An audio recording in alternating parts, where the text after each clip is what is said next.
It's September, and you know what that means, right? Oh no, what does it mean? It's Virgo season. How come y'all females acting like that because of the month it is? Wait, isn't it? Wait, it's Libra season, no? Or is that you're a Libra? I first of all, I but don't know. But your birthday's not in September. No, it's not. Well, America's birthday is in September. It's coming up soon, though. We don't have to talk. I don't want to. I guess it says it on the internet. It does? I get it. My birthday. Wait, why is your birthday on the internet? What are you talking? Oh, because of yeah. Yeah, my birthday's on the freaking internet. It's because I get that taken down. I can't get it taken down. I've tried to get it taken nicknames down. Anytime you want. Here's what they do. Now, okay, this is what you should do now. Hey, Brace, when's your birthday? October 4th. Brace, when's your other birthday? October. Are you trying to get to say my real birthday? October 13th. No, I'm trying to get you to say multiple new birthdays so they add them like nicknames. I don't know how Wikipedia works. My birthday is in November, and it's the worst day in November. It's the day in November that you start thinking about, oh, my family's going to be so mean to me because I'm 35 and I'm mentally crazy and I can't, I'm so depressed. And my family's going to get mad at me at Thanksgiving because of my unorthodox political views that I learned on the internet that I'm insisting on telling them. Here's my thing. Why are you talking about that at the Thanksgiving table? Thanksgiving is by far the worst holiday. It's dog shit. What? Are you fucking kidding me? No gifts. And then bad. I don't like Thanksgiving food. What? Yeah. Okay. Hey, we have already talked about how I think you should come to my place for Thanksgiving. So we've already talked about that. Maybe, 2, you have never had my Thanksgiving. 3, who says my Thanksgiving doesn't have gifts? You wouldn't know because you've never been. 4, I'll get a gourd. You could get more than a gourd. Okay, yeah. Also, it's a gourd. Gourd. Go on. What's the 4th thing that you're yelling at me? It's a great holiday.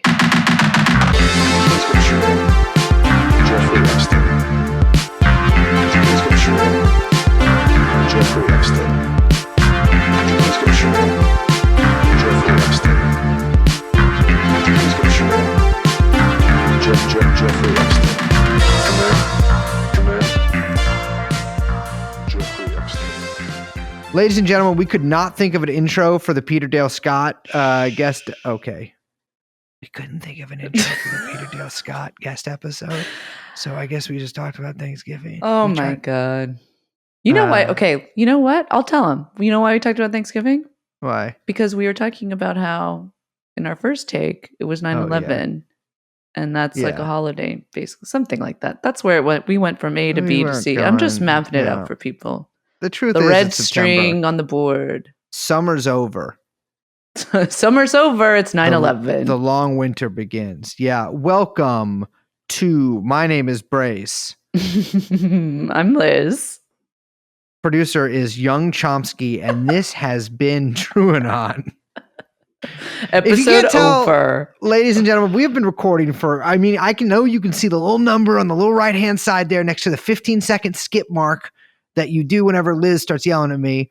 And you can see how long this episode is. So you might understand, I'm feeling a little freaky right now. Yeah, a little loopy. We've been talking for a long time, which means we should get right into it. We got a big episode today because I do want to say, actually, though, before we say anymore, don't you little piggies worry. We've got a lot of 9/11 content coming. This is the 20th anniversary of 9/11. And to get ready for this episode, I was actually re-listening to some clips of our 6-part 9/11 series with Ben, whose last name you'll find out on the episode as he's coming out. It's his big coming out episode. But I was listening to it, and apparently, during one of the episodes, I said, when you think 9/11, think TrueAnon, which at the time, I think we all kind of agreed was maybe a bad move. Yes. But, now I got to say, maybe not so bad. Yeah, that advice about not associating yourself with acts of terror, I really do want to take to heart, considering that I regretfully did go through all of my 6 years at Yale as the Lockerbie guy. and I apologize for that. I made a lot of amends for that. And as part of those amends, we have a long episode coming up, and I am just going to segue us into it right now by ending this sentence.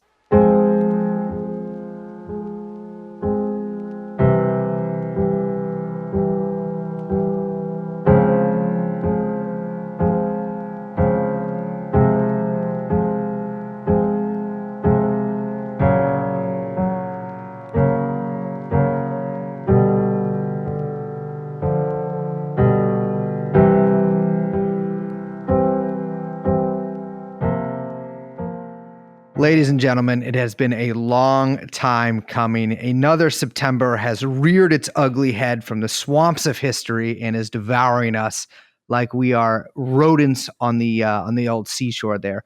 We have with us today our largest retinue yet. A couple of returning guests. You know them. You despise them for having to hear their voices next to our disgusting tones for so many hours. We have Ben Howard here, who is an independent researcher who has appeared on our 9/11 and JFK series. We have Aaron Good, who is now, I can give him a title of editor-at-large of Covert Action Magazine and a host of upcoming Covert Action Magazine podcast, Covert Action Bulletin.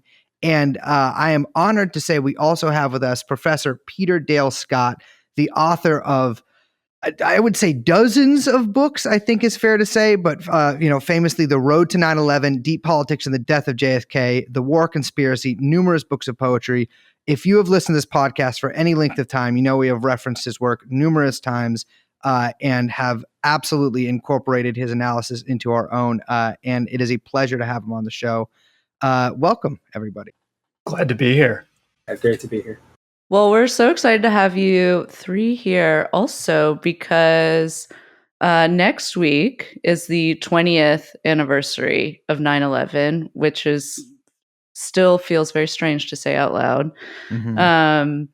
You three have co-authored a piece that is forthcoming in Covert Action Magazine, kind of taking a look back at 9/11 and trying to situate, a lot of people are doing this.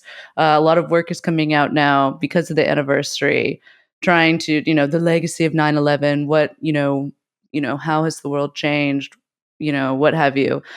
Your piece, however, I think does an incredible job of really situating 9/11, what right before 9/11 and what happened right after 9/11, and kind of trying to take a look at, how can we understand 9/11 in maybe a larger context, and, how has it shifted the shape of the government since? So after 9/11, the U.S. embarked on a very ambitious agenda domestically and abroad.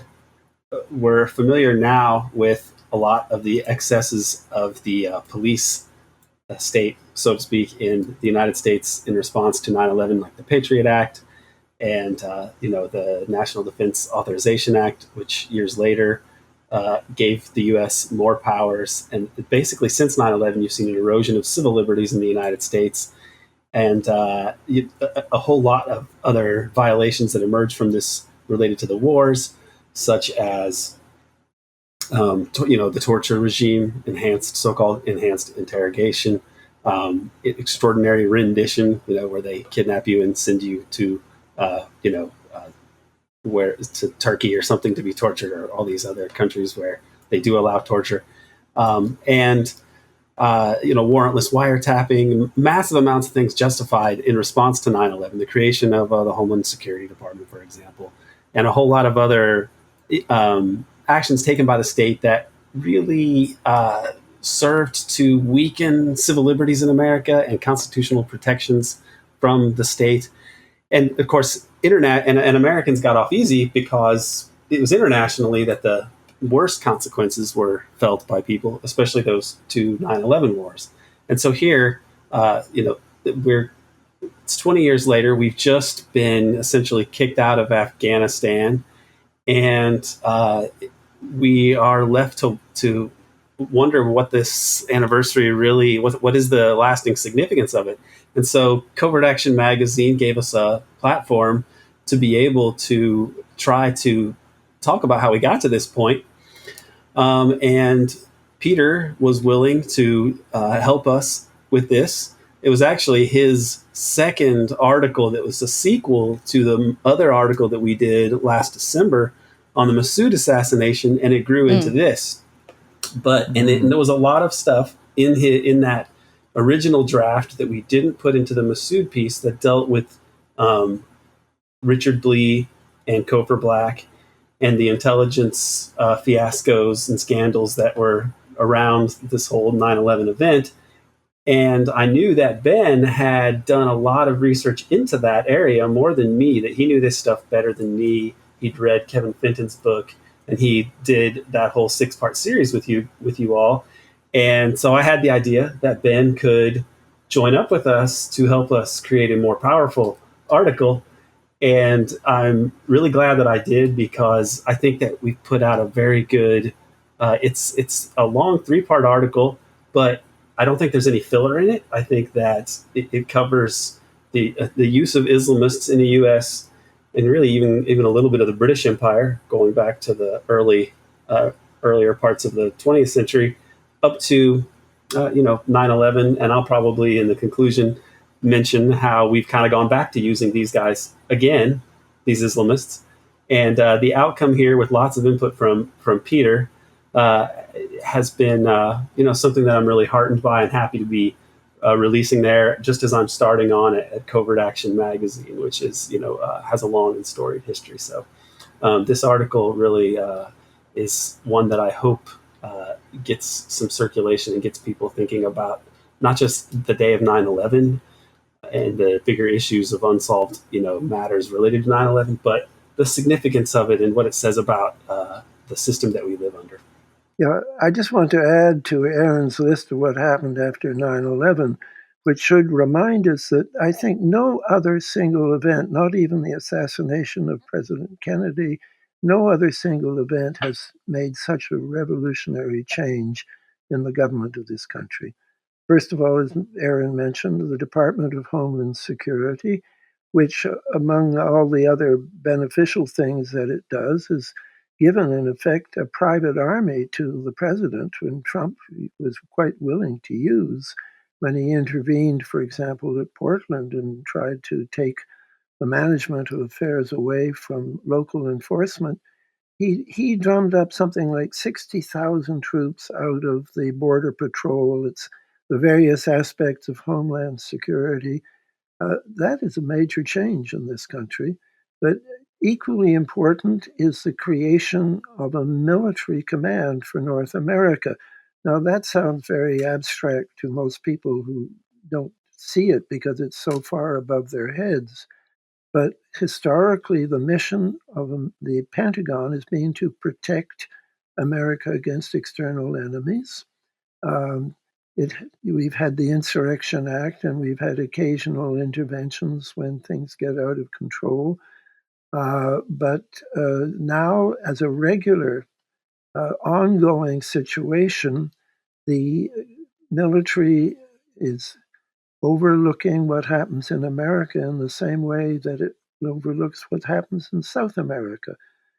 It is, for some time, has had a Southcom to deal with South America, a CENTCOM to deal with Central Asia, and now there is a Northcom to deal with North America, which means it's legitimately conducting intelligence, and more alarmingly is working together with local law enforcement in so-called fusion centers where the FBI is there, and quite major private corporations, which again most people haven't heard about, like SAIC, Booz Allen Hamilton, who consume an enormous amount of the intelligence budget allocated to by Congress. Something like 70% of the intelligence budget is in fact not used by the American intelligence agencies. It's farmed out, it's contracted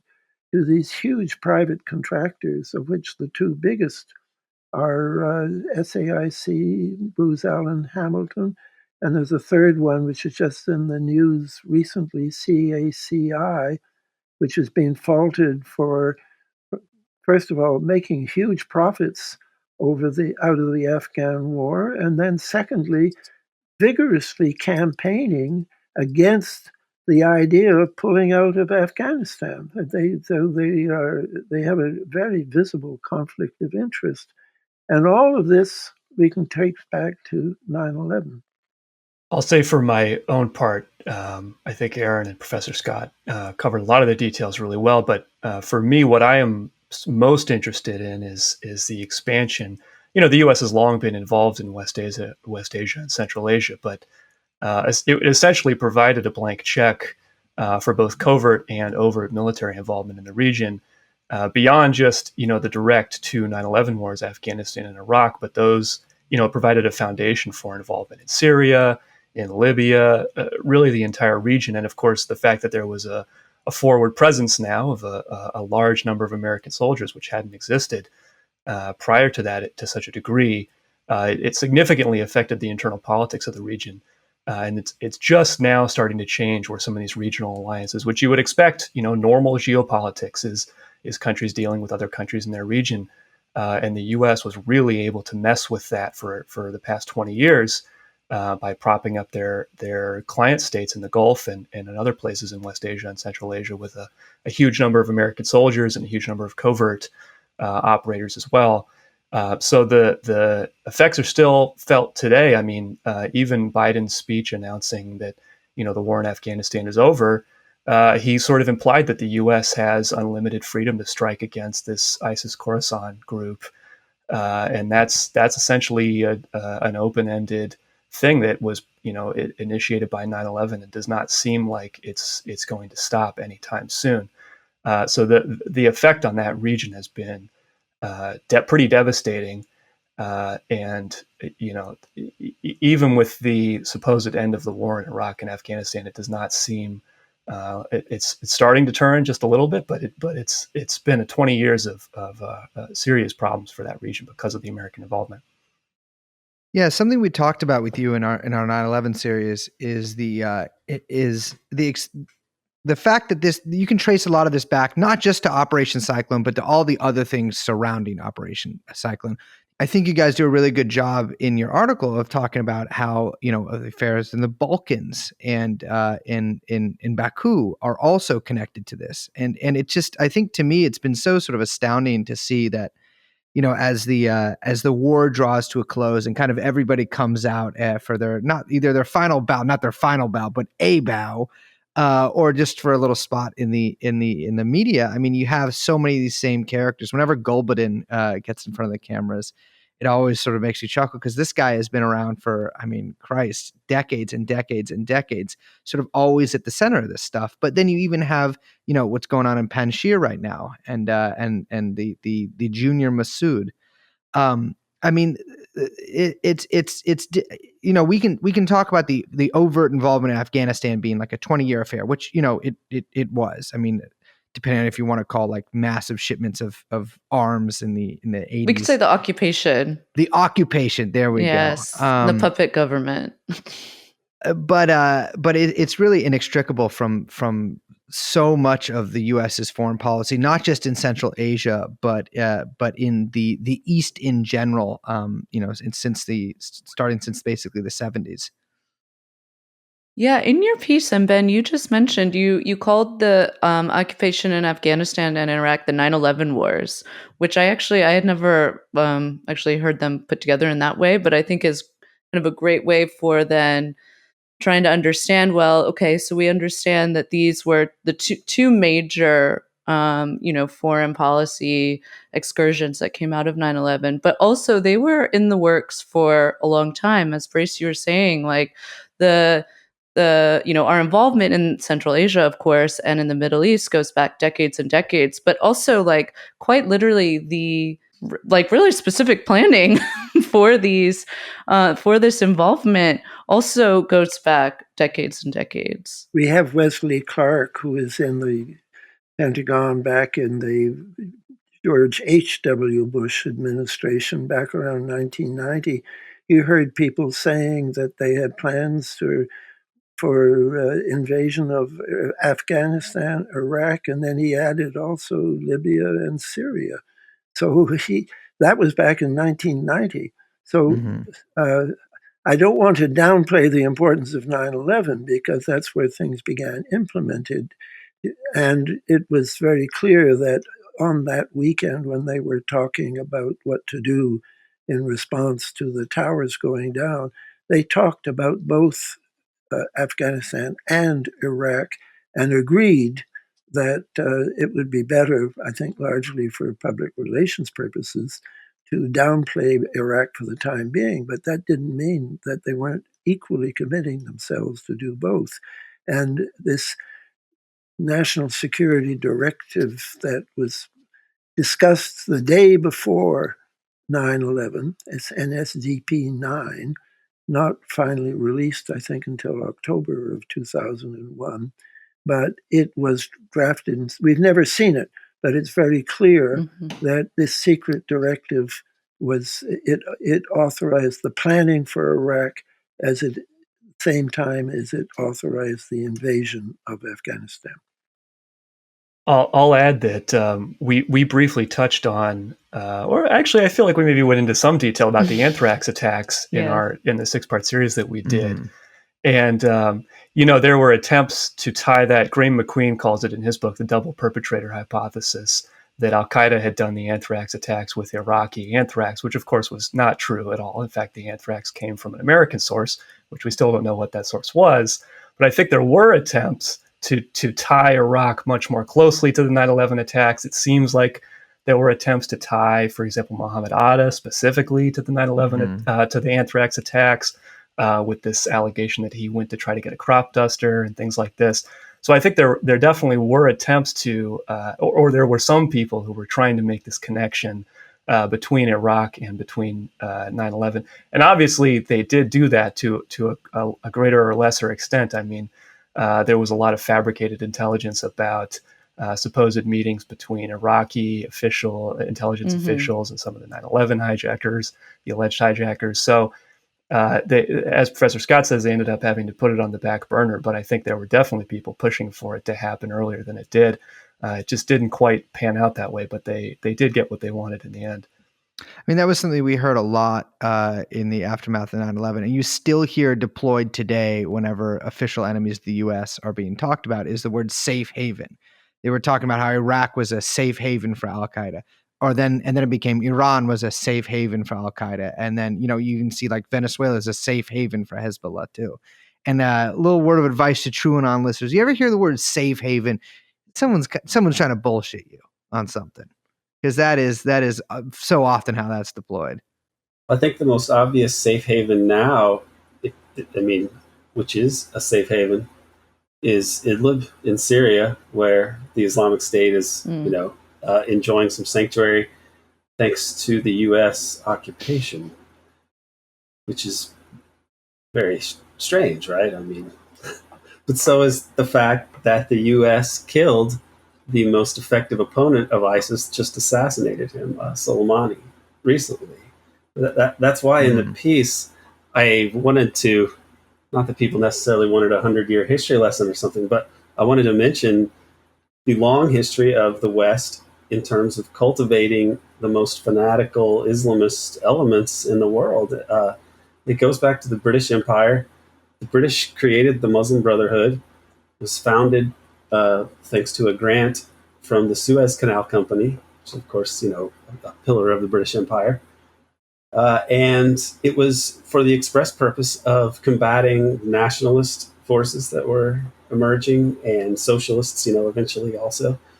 And that's the use of these Islamists. The British come up with this idea and use the Muslim Brotherhood to that effect.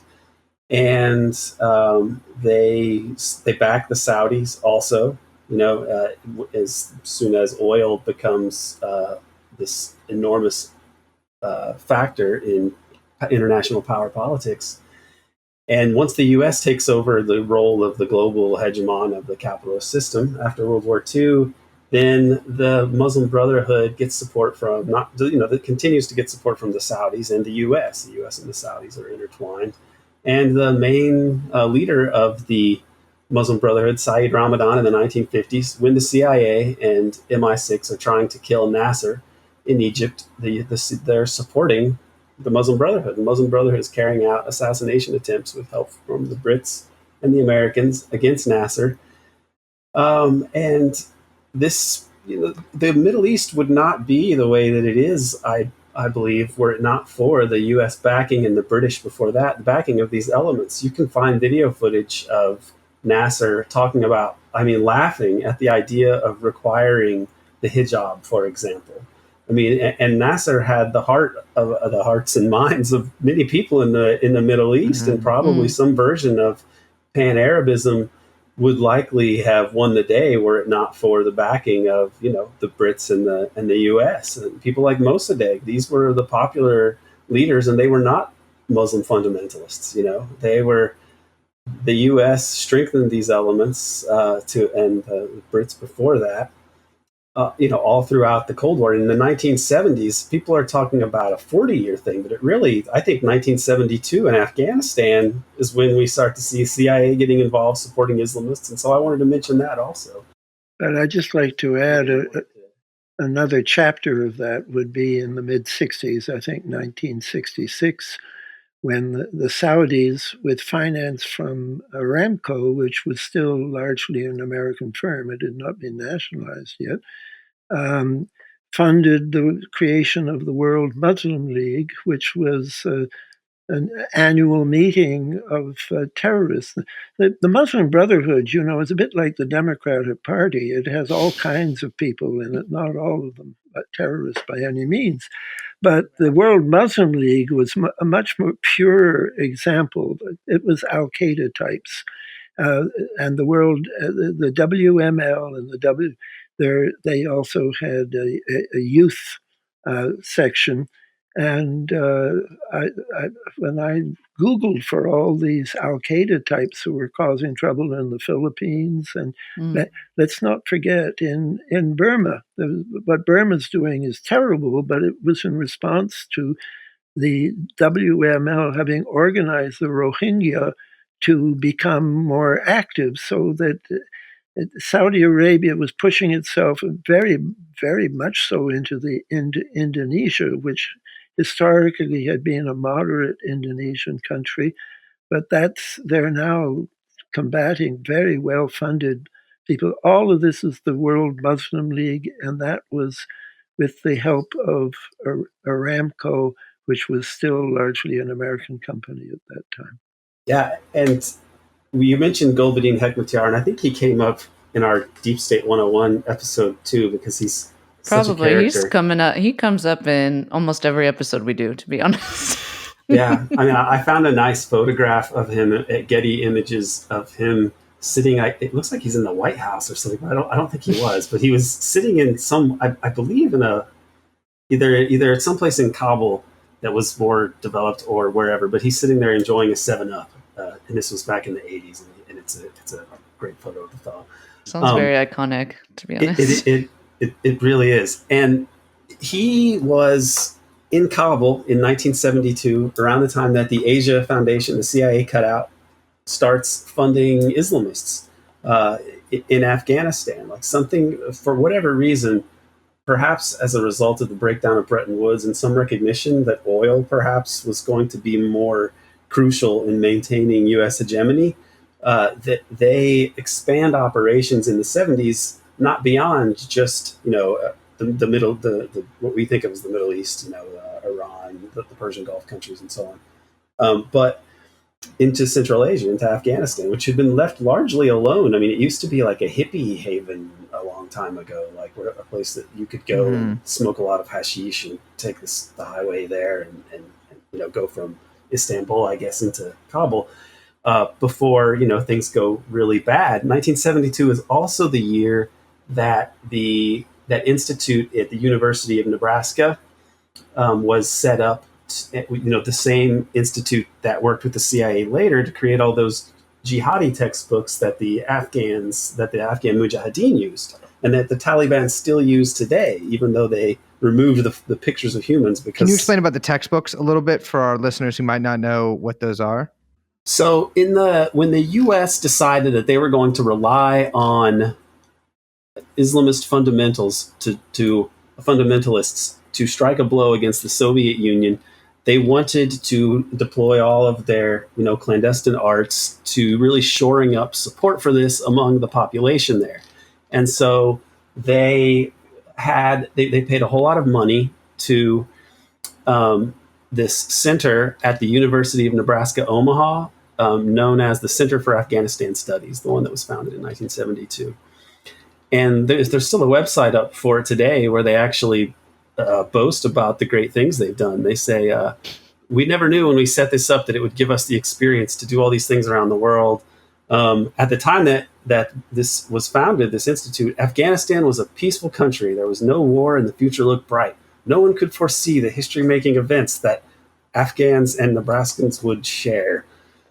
Okay, so moving on from that, the books that they use in the 1980s are, they're pretty outrageous. They're filled with these sort of militant Islamist slogans and violent images, and they teach kids to count not by counting apples or puppy dogs, but with pictures of missiles, tanks, landmines, Kalashnikovs, dead Soviets, counting the dead Soviets in the field, something like that.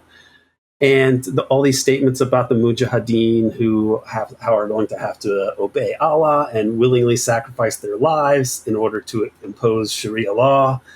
This is how students were educated, and this was something that tens of millions of dollars to put these in the languages that they speak in Afghanistan to do this. And so the mujahideen are obviously a U.S. creation, and even before that, people like Hekmatyar got support in the early 70s and other Islamists to create this Islamist this force with a medieval mentality that came to power in large part because of U.S. Shenanigans up until the end of the Cold War. There's another country we should mention here, and that's Pakistan, because the Americans encouraged Pakistan in a long-term covert policy of stirring up the Muslims inside the Soviet Union. And one concrete example of that is that for the first time in history, the Quran was translated into Uzbek. And it was translated into Uzbek not by the Muslims, it was translated by the CIA commissioned that translation of the Quran into Uzbek. It's very ironical because in the end, when the American policy became military, they allied themselves with the dictator Karimov that the Islamic, IMU, the Islamic movement of Uzbekistan, the IMU, using as a organization tool the CIA translated Quran, we changed sides. We went with the dictator, the man who boils his enemies alive, rather than with the IMU. But that was a Pakistan policy of spreading out into Central Asia. And meanwhile, we were doing something very similar with Turkey, who were also spreading out into the Turkic areas, Turkmenistan, and so on.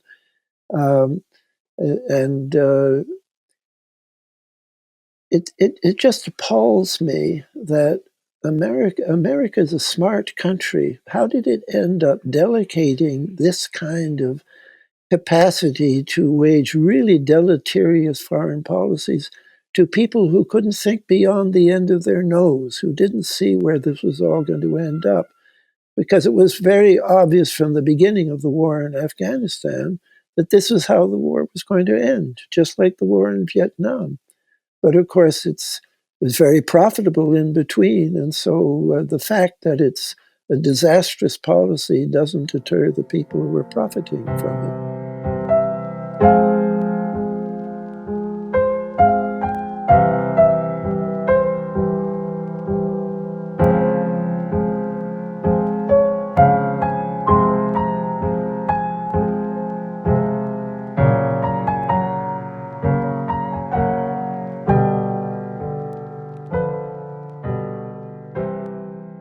We should talk about some of those people specifically. In this piece, you guys go in depth about a name that you've mentioned before, Ben, on our previous series, although much more in depth in this article, and that's Richard Blee, someone who, from what I understand, we actually didn't really know, and we still don't know that much about him, other than from what we can put together. He's incredible. He's got his hands all over Afghanistan, Iraq, and the events possibly leading up to and then after 9/11. Yeah, well, I'll to sort of situate him. I mean, Aaron for this piece wrote quite a bit about kind of the American grand strategy in Afghanistan and in Central Asia more broadly, which was, to be clear, a bipartisan affair. I mean, Brzezinski was Carter's national security advisor, and he was really the initiator of the Operation Cyclone policy that led directly to Al Qaeda ultimately. Was kind of the success. Well, not even ultimately. I mean, arguably, ISIS is a further continuation on from those same groups. But Blee was the reason that I think that Richard Blee is such an interesting person is because he in one man demonstrates the continuation between the geopolitical goals. He was on the ground with Kofar Black, making deals with the Uzbek government, setting up the K2 airbase to be what it was during the invasion itself. He was creating these alliances with Massoud and other leaders of the Northern Alliance in advance of 9/11. I mean, he was personally involved beginning in 1999. He and Kofar Black went to Uzbekistan, and so he's creating this. He's laying the groundwork for the invasion, essentially. I mean, he is preparing the ground, literally, setting up these agreements so that the Americans can use these air bases, creating these alliances. We don't know the degree to which he was involved in the assassination of Shah Massoud, but I would suspect that he at least was aware of what was going on. Because he was creating this alliance with Massoud at a time when Massoud was very opposed to American involvement, direct boots on the ground American involvement in Afghanistan, and Massoud was very conveniently killed 2 days before 9/11, likely with U.S. complicity, as Professor Scott and Aaron discussed in their earlier piece. But I think that Blee's at the same time that Blee is doing this. He is running the CIA's Alex station, the Bin Laden issue station, where he is involved in essentially protecting two of the alleged hijackers, Khalid al-Mihdhar and Nawaf al-Hazmi. I mean, the evidence that we talk about in the piece, I mean, it seems quite clear that he was aware that they were in the U.S. Certainly his subordinates were, and they tried to inform him of this. They sent him cables about this fact. And then after 9/11, Tenet makes him the first Kabul, or there perhaps had been earlier Kabul station chiefs that we don't know about, but certainly the first one in a long time, the first Kabul station chief. So he's right there on the ground in Afghanistan post 9/11, able to actually carry out these plans, which he had personally laid the groundwork for. So I think that that pattern of facts, his involvement in the planning for the invasion before 9/11 had happened, his involvement in creating the pretext for the invasion, and then we don't know what he did in Afghanistan after the war started. I mean, there's very little information out there about him and what he did, but certainly he was in a very high-ranking position after the war began. So in that one person, it's very clear to see the fact that 9/11 was a pretext for this invasion. It was not the real reason. There were these geopolitical considerations that went into that beforehand. Yes, I just want to say that the year of 2001 is one where the discussions on what to do in Afghanistan are heating up. And so much, Steve Call did quite a good book which summarizes what happened. There's quite a lot that's not in that book. And I mentioned earlier there's an NSPD 9, which led to the 9/11 wars, and that it should be central for our attention. But there were actually 3 NSPDs at that time, 7, 8, and 9. And we don't even know what 7 and 8 were about, except that they're related to 9.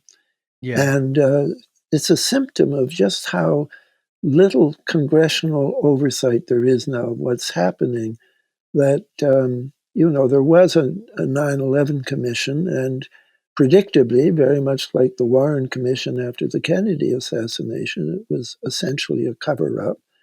The most important aspect of what happened on 9/11 relate to COG, continuity of government. And the report of the 9/11 Commission, they confirmed that COG was implemented that morning. When I put it in the book, 2 favorable reviews said that I speculated it was no, I quoted it's out of the 9/11 report.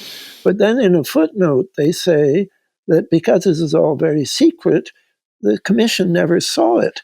The only people who saw it were the chairman and the vice chairman and Philip Zelikow, the executive director, who was the mastermind of the cover-up.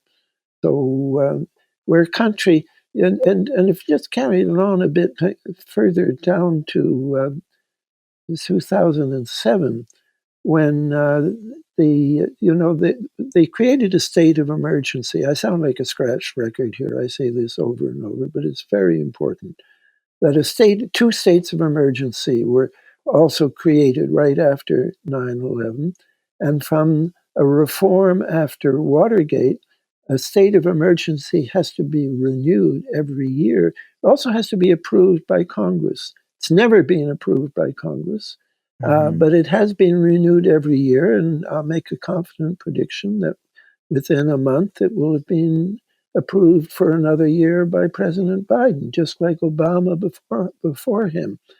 And in 2007, they had some new COG elements as part of the extension of the emergency. And there was a congressman, Pete DeFazio from Oregon, who was being pushed very hard by 9/11 truthers to get to the bottom of this. So he asked to see what the new COG things were, and he was told he didn't have a clearance to do that, even though he was on the Homeland Security Committee. The whole committee asked to see what these things were and were notified in writing.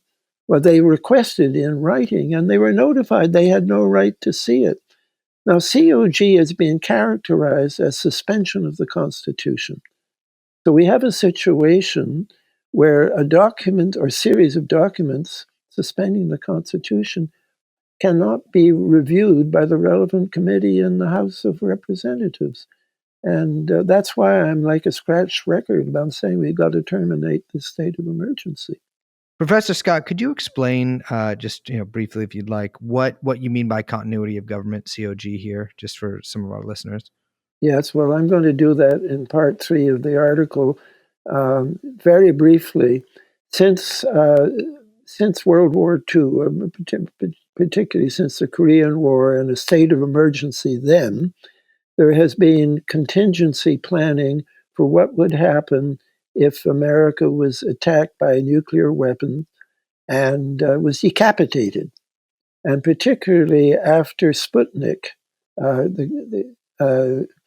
Eisenhower's cabinet authorized the planning for executive agencies to plan for the restoration of government once the country had been destroyed at the top.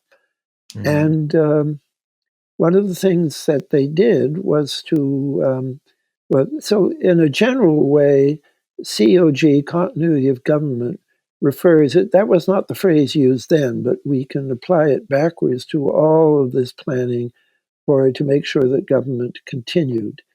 And that changed in the 80s. Well, it changed before, but the change was recognized by an executive order of Reagan just before he retired in 1988, which redefined the purpose of this kind of emergency to cover any thing that was declared to be an emergency by the president. And we see that in the 1980s continuity of government planning, under the planners of that time, some of them were private. Two of them were very interesting. One of them was Dick Cheney, who at the beginning was a congressman, and at the end he was the chairman of Halliburton, which was building these big oil installations in Central Asia, which is what the Afghan war was really all about. And the other one was Rumsfeld, Donald Rumsfeld. So for 20 years, they planned the continuity of government measures, or which was called in-house, by the way, the Doomsday Project, and that's probably the way we should think of it, the Doomsday Project. No longer explicitly after 1994, they weren't worried about a nuclear attack anymore, but they were doing things like rounding up supporters of the El Salvadorians against their dictatorship. The supporters in this country, they had a big exercise in 1984. They didn't actually round them up, but they sort of readied the detention centers so they could round them up. And then in 2001, Cheney and Rumsfeld are now in the government, and Bush himself is not in the Capitol. So they become, under the conditions of COG, only one head of state can be. If the president is in the thing, then the vice president has to leave. And Cheney did leave for 90 days. He lived inside a hollowed-out mountain, which was part of the Doomsday Project. But on that day, Bush was not in the country, so Cheney, under COG, told Bush he couldn't come back until 3:30, when essentially all the implementation of these kind of COG measures had been done. And then finally, I'm taking too long, but very quickly, Cheney when he went off to the hollowed-out mountain, he wasn't alone. He took about 100 top-level bureaucrats with him, and they worked very hard for 3 months. And of course, we have no idea what they did, but we know that afterwards they come out with a Patriot Act. They come out with the act which authorizes the law which authorizes military action not only in Afghanistan, but really essentially anywhere. And we still have that law. It's been somewhat modified, not enough. So COG is a way of, and I'll just refer one other thing it refers to, is a network which was initially started under Frank Stanton when he was head of CBS, one of the 10 private executives that Eisenhower chose to look after the country if there was an atomic attack. And I think Eisenhower turned to private executives because the alternative would have been the DOD. But the DOD was really quite suspect then, because it was filled with Southerners who were furious at the desegregation of schools. And you had all kinds of people inside the Pentagon, what they call them, the defenders of the American Constitution, were one of them, were in contact with post-war fascists in Europe. So though it sounds pretty awful to give things to private government, it maybe was better than giving it to the Pentagon of that time, LeMay and Lemnitzer and people. I think that so many people don't, I mean, we've touched a little bit on continuity of government in our 9/11 series, but even when you say those words out loud, it sounds cooler to say COG, first of all, or COG. But when you say continuity of government out loud, I think people tend to kind of like tune out because they're like, okay, now you're talking crazy talk. But this actually did happen, like you say. Like Dick Cheney went away with a ton of bureaucrats, and when they came out of literally a cave in the mountains in the retreat, they had rewritten the laws of the government, basically, none of which, or only some of which, have been seen. And that actually did happen. That was a consequence of 9/11. And we very much live in the government that they laid out in those, again, totally secret legal documents. One of the other things that that we've talked about, and that Aaron in particular. So maybe I'll just briefly say, and maybe let Aaron say more about it. But we as we've been writing this, and as we've been thinking about, how could it be that elements of the CIA would have been aware of some of the alleged hijackers being in the U.S.? What would have given them the ability? How would they have had the ability to do that? How could they have escaped accountability for that, even within the government? How could they have escaped any oversight? And one of the things we've thought about is the role that COG may have played in that before 9/11, as sort of this way of, as Aaron has put it, if COG is what you're going to implement when the very existence of the United States is threatened, then they have essentially free reign to do whatever they think is necessary to keep the U.S. In existence. But that can provide a useful pretext for essentially kind of whatever action you want that you can ostensibly say is in the national interest. And as we've described, I mean, Central Asia was, in addition to the oil itself, it's the idea of how is the U.S. going to maintain its hegemony over its partners, over Western Europe and over Japan. Absent control over Central Europe, absent control over Eurasia, that's in question. So, could these COG elements have said, well, if our continued hegemony over the globe is threatened, do we have the right in this situation to essentially do whatever we want? Can we break the laws of the United States? Can we escape oversight, and can we use this COG mechanism as a way to do that? So that's part of what we've thought about as a way to explain how it can be possible that these elements can have escaped the accountability for what they did in the aftermath of the attacks. Yeah, this era of Central Asia becoming such a crucial part in the mind of the sort of top of the American foreign policy establishment. It goes back to the end of the Cold War. So we talked a little bit about Operation Cyclone in the U.S. in the 70s, and I even mentioned the stuff with Muslim Brotherhood with the British Empire and so on. But after the Cold War ends, it becomes clear that there is a little bit of a vacuum. And around the time of the U.S. involvement in Panama in 1989, and in the Iraq War, it was becoming clear to policymakers that even at the end of the Soviet Union, but much less, or especially after its decline or after its fall, its dissolution, that there wasn't any force in the world that could act to, as a countervailing element against the U.S. decision to project power wherever. And so these places came up for grabs. So, for example, Yugoslavia, which had been sort of a tolerated socialist country during the Cold War, became targeted by the U.S. to be broken up. I mean, it was just that sort of large socialist country could not really be tolerated, post-Soviet Union. And so they went in, set about dividing up that country. One of the things they did there was they redeployed and redirected some of those Mujahideen type assets, including people who had been directly involved in training the Mujahideen in Afghanistan. So instead of the U.S. saying, the U.S. policymakers and the elites in Saudi Arabia and wherever saying, let's mothball these Islamists, teach them to farm or something, do something else with them, stop blowing things up.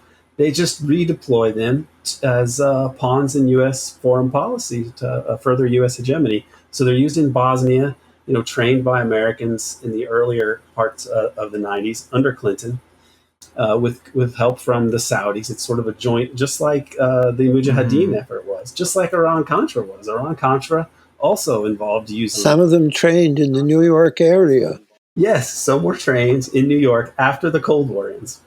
There was originally a training program for Afghanistan, but the Afghan war was over, so they were going to Bosnia. And a good deal of the literature that was being circulated in Sarajevo and places was being printed in New York and sent over there.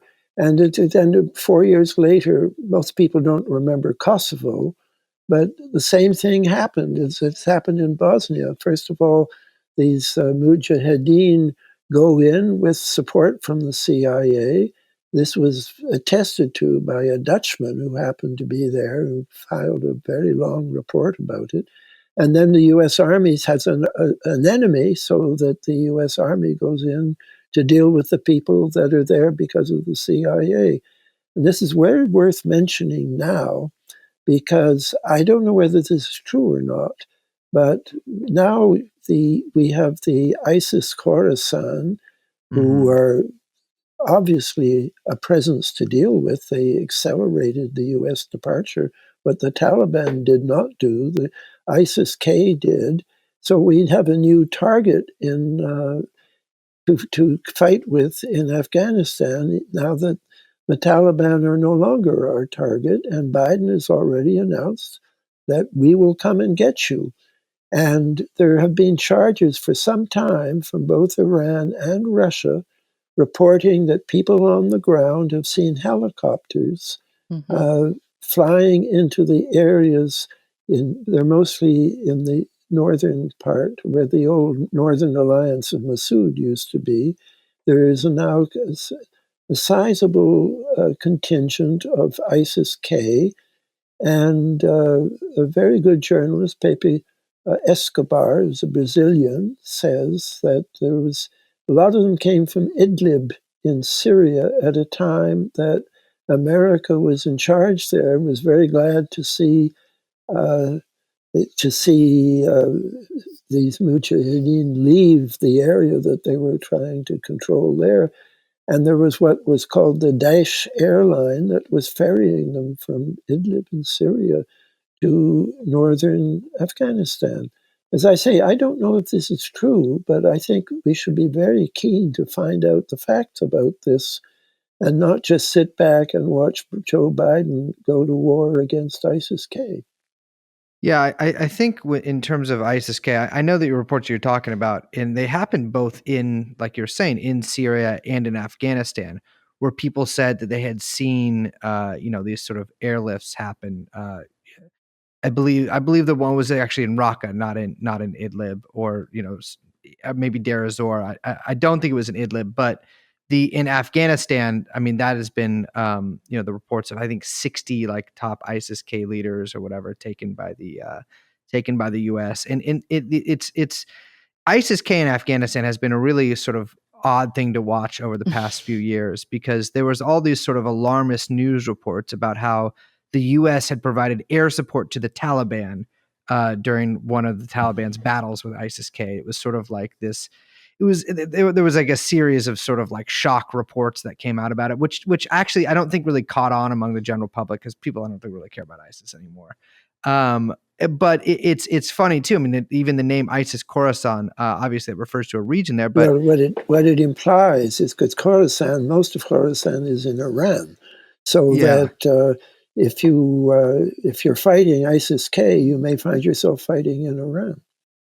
Well, it just reminds me too of this sort of media, probably intelligence creation of Khorasan, which was supposedly a group that was like the hardcore members of ISIS, like this secret cell at the top of ISIS who were going to create all of these other, terror attacks. And this was like the real new nerve center.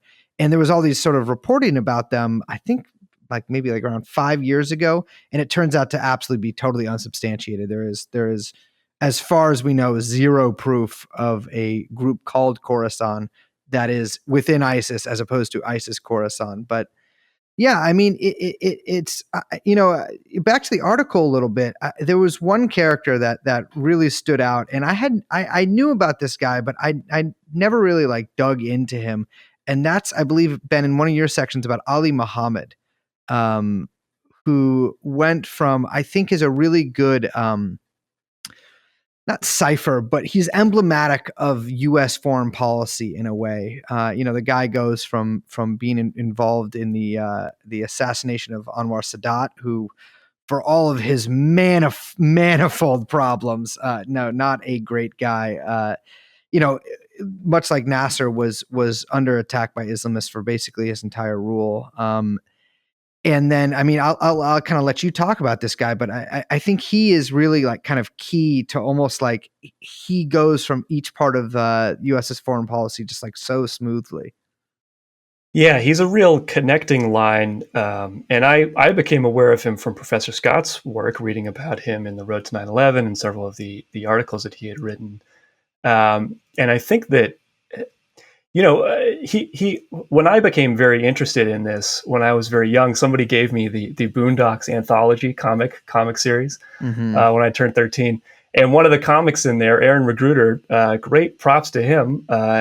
In the immediate aftermath of 9/11, the first thing that he was talking about was the fact that Reagan had supported the Mujahideen. There's a bit where Huey calls the FBI terrorism hotline, and he says he wants to report Ronald Reagan, who I guess was still alive at the time. And that was when I became interested in this topic to begin with, this idea that the Americans had built this network up. And I was always curious, as I was sort of researching this over the years, can we find a point where it's clear, Al Qaeda is the designated, the Mujahideen, they were the good guys, they were helping us fight against the Soviets. Can we find a time when the Al Qaeda is definitely the bad guy, and yet, there's still evidence of American support for these people? And I think Ali Mohammed is one of the clearest examples because, he was, so I mean, in terms of where he got his start, as you mentioned, he was involved in assassinating Anwar Sadat, who was kind of the tail end, kind of this degraded Arab nationalism that had still hung on to some extent in the form of Sadat in Egypt anyway. And Mohammed was probably an Egyptian intelligence officer, certainly was in the Egyptian military. He goes to Hamburg, finds the CIA office, basically volunteers himself, and then immediately goes to a mosque and announces that he's been sent there by the CIA. I am personally of the belief that this was some kind of deception operation to sort of sheep dip him and make him not as closely aligned with the CIA, because it's sort of, he's being a double agent, which is sort of the cover story that the media has gone with, is that he was a double or triple agent. But what he ends up becoming involved in all of this time, by the way, so he becomes an American military officer, and he goes.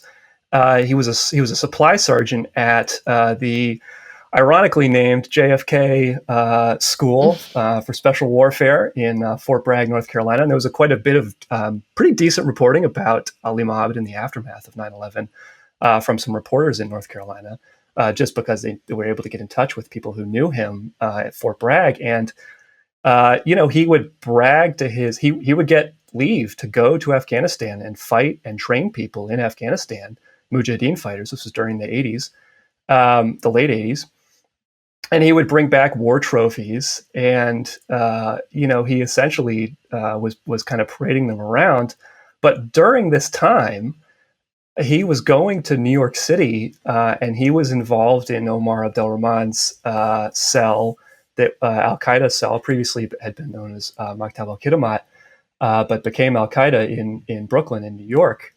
And he was training, among other people, El Sayed Nosser, who was not actually convicted for the assassination of America Hain, but was convicted for some related charges, and certainly was the one who fired the gun at him. And Ali Mohammed was observed by the FBI in 1989 training El Sayed Nosser to shoot at a gun range in Calverton, Long Island. And Nosser was, according to the FBI, using the .357 Magnum that he later used to shoot America Hain. The FBI saw all of this. The FBI was aware of this. And despite this, so Nosser obviously was at the scene of the murder. He fired the gun. They went to where he lived, found all of this training material from Fort Bragg. They found videotapes of Ali Mohammed. And obviously the FBI, having observed the two men shooting together in a gun range, clearly should have been on to Ali Mohammed, and yet they were not. They left him alone. And in fact, the FBI rolled in and basically just took all of the NYPD's evidence in this case, which is quite alarming. So they were protecting him at this point. Later on, he goes to pick up a known associate of Osama bin Laden. He was living in I think not long after the Nosser assassinated America Hain. He moved to Sacramento, and he drove up from Sacramento to Vancouver to pick up a good buddy of Osama bin Laden's. And then he ended up being detained. Basically, the person that he went to pick up had a false passport. This was identified by Canadian Customs. And so when Ali Mohammed comes around asking about him, they're sort of like, okay, let's detain this guy too, because he's obviously an associate of this guy. And he ends up telling them, hey, this was like I think this was in January of 93, and the 93 embassy bombing happened in March of 93. And he tells them, call the FBI, call this number. And they call the number. It's an FBI agent in San Jose, and they let him go. And 2 months later, the 93 World Trade Center bombing happens, and he trained several of the people in that cell. Later on, he was the person who did the key on the ground planning for the 1998 embassy bombing. He set up a safe house in Kenya, in Nairobi. He even observed and took photographs of the American embassy and other facilities in Nairobi, provided those photos to Osama bin Laden, who allegedly chose the spot where the truck bomb would go off. And he was arrested as a result of that. Finally, they got him after that. But this long history of him having been protected on multiple occasions, despite having been very clearly involved in what you'd have to call, certainly what the FBI would call, international terrorism.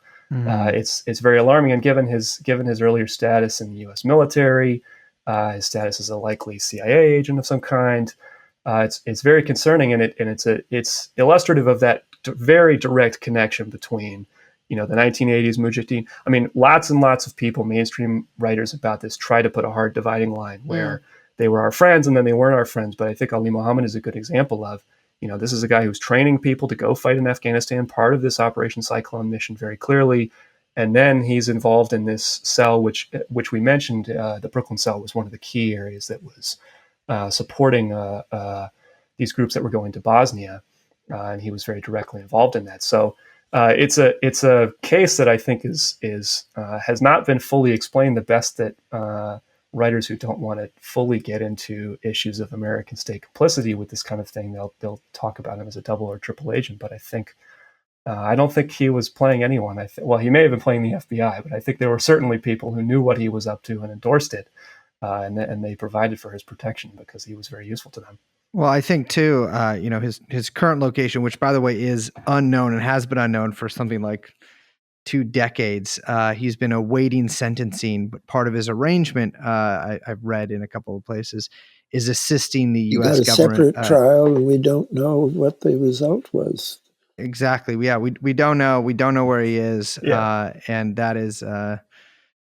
It's pretty outstanding, but that could lead one to a number of conclusions there. If you were to have a fair trial of him, a lot of information would come out, I suspect. But I think even if you had an unfair trial of him, a lot of information would come out.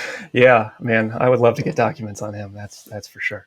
That era is that era of the 1990s. We already talked about Bosnia a little bit, but at the same time that the embassy attacks are happening, the U.S. is supporting Al-Qaeda or the Kosovo Liberation Army in Kosovo against the Serbians, and the Al-Qaeda 1 KLA brigade. And the KLA itself is a terrorist organization that's been accused of everything from heroin trafficking, human trafficking, even human parts like organ trafficking. Like there's hardcore a mafia organization as there is. And they were there. A KLA battalion was led by Mohammed al-Zawahiri, the high-ranking Al-Qaeda person, the brother of Ayman al-Zawahiri, at the same time. So, and similarly, the U.S. had set up sort of a beachhead in Azerbaijan earlier in the 90s, and from there, jihadis, the U.S. and people like Richard Secord, again, these names from Iran Contra keep popping up, sets up this eventually uses jihadis and sets up an operation in Azerbaijan. There's eventually a coup and a U.S.-friendly government's put in. And from there, jihadis are coordinated to go into Chechnya. And if you saw Oliver Stone's interviews with Putin, he says that he confronted Bush about this and said, I have information that you're supporting these jihadis in Chechnya, and why are you doing that? And Bush says, oh, I don't know anything about that.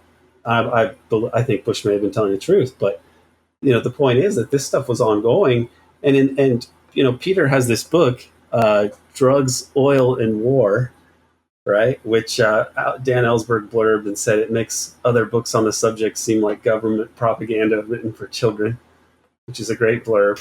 But this book is about how drug trafficking, oil operations, and U.S. military and paramilitary, interventions often are intertwined. And in this case, you have Kosovo, where you have this jihadi and this mafia drug trafficking organization involved there. The U.S. eventually sets up a huge military base there called Camp Bond Steel, which I think was built by Bechtel for a huge amount of money. It's so big you can see it from space.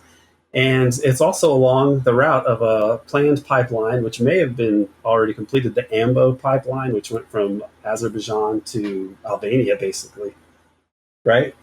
And also, well, the U.S. goes into Afghanistan, and Afghanistan becomes the leading heroin producer in the world. And as I understand it, it's Kosovo mafia organizations that are among the biggest traffickers for this, system set up to get Afghan heroin to Europe and to the rest of the world. And so, these are areas that the 9/11 Commission should have gone into, or journalists should have gone into. They're in different books. The Road to 9/11 has a lot of this stuff. It was published by University of California Press, so it wasn't published, by Alex Jones Press or anything like that. I mean, this is like well footnoted and documented. These are things that demand explanation, if not like before, after 9/11, but then again, when we are still doing the same things in Libya. I mean, the Al-Qaeda tried to assassinate Gaddafi with the help of the Brits in the late 90s. That's another operation here. The guys that we used, like the person who was the head of the Libyan Islamic Fighting Group, had previously pledged loyalty to Al-Qaeda. Belhaj, I think is his name, right? And that's another person that we're using, 10 years after 9/11. So, what to make of ISIS in this context? It's much of the things that they're doing are still to this day useful to the U.S. The head of ISIS-K is supposed to be somebody who is in the Haqqani network, and that takes us back in time. At the beginning of the support from U.S. support for Mujahideen in Afghanistan, we gave it to the Pakistanis' preferred candidate, Hekmatyar. Well, Hekmatyar had no popular support in Afghanistan at all, so he maintained his presence there by being a drug trafficker. And by the time he became, by some reports, the leading drug trafficker in the world, it was time for the CIA to withdraw their support from Hekmatyar. So we transferred it to the Haqqani network. The Haqqanis are a big family that are on both sides of the Afghan-Pakistani border. And they were very much favored also by the Pakistanis. Well, when America went into Afghanistan and was trying to create a client government in Kabul that would be independent, the Haqqanis became anti-American, but they had this tradition of being in the past American. And the man who is very high in that Haqqani network is supposed to be the man who's now heading ISIS-K. So in a sense, the flags keep changing, but the networks remain the same.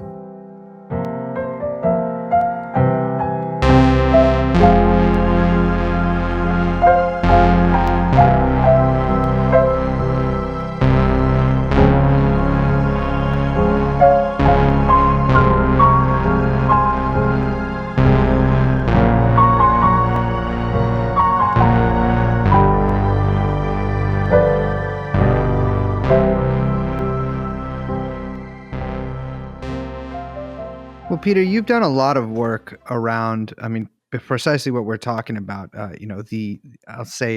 intersection of drugs, oil, money, and clandestine and overt warfare. I think there is, really nothing that brings all of those things together quite like the post 9/11 wars in such a in such an obvious way.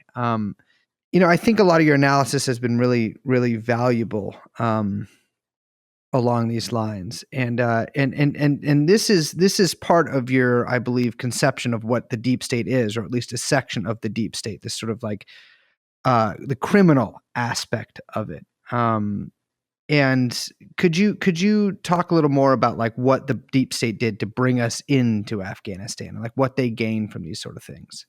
Well, I think the situation was pretty clear in the 90s that people like Cheney, who at this point is, as I said, the chair of Halliburton, that is developing oil installations for Exxon and for Chevron, primarily in Kazakhstan. The theory then was that the most of the world's oil reserves were in Central Asia.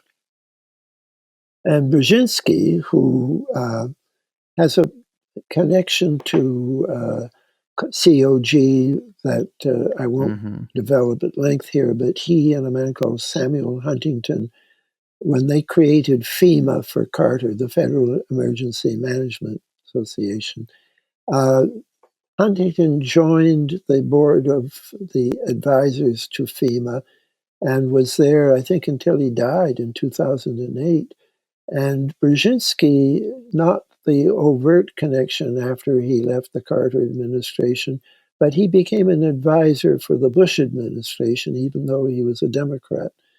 And Brzezinski, in the same time that he was advising the George H.W. Bush administration, he wrote a book which said, in essence, that we have to control Central Asia. What he really means, I knew Brzezinski personally. He was a student at McGill at the same time I was, in a class of 4, which was discussing nationalism.